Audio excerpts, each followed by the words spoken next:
আজকে আমি একটা শর্টকাট চিকেন ফ্রাইয়ের রেসিপি শেয়ার করব। এটা আসলে আরও আগের রেসিপি, যখন গ্রামে গিয়েছিলাম তখন করা হয়েছিল।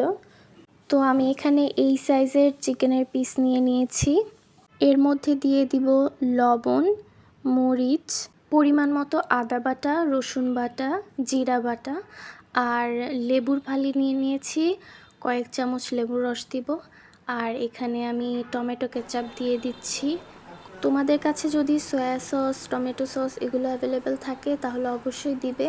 ওই মোমেন্টে ছিল না, সো আমি এখানে দিইনি।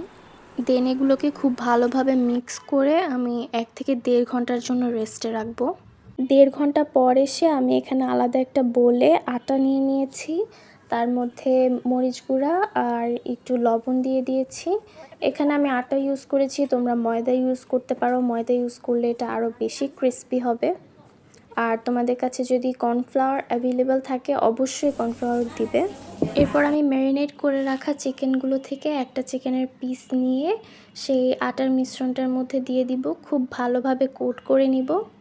খুব ভালোভাবে কোট হয়ে গেলে এটাকে তুলে আমি একটা পানির মধ্যে দিয়ে দিব, স্বচ্ছ পানিতে 20-30 সেকেন্ডের মতন ভিজিয়ে রাখবো। তারপর তুলে আবারও সেই আটার মিশ্রণটার মধ্যে আমি দিয়ে দিব, দিয়ে আবারও খুব ভালোভাবে কোট করে নিব। এভাবে করে আমি সবগুলো চিকেনকে কোট করে নিব। তারপর ফুটন্ত গরম তেলে এটাকে ডিপ ফ্রাই করব।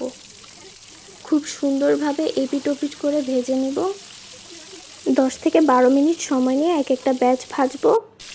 ভাজা হয়ে গেলে নামিয়ে সার্ভ করে ফেলবো গরম গরম চিকেন ফ্রাই।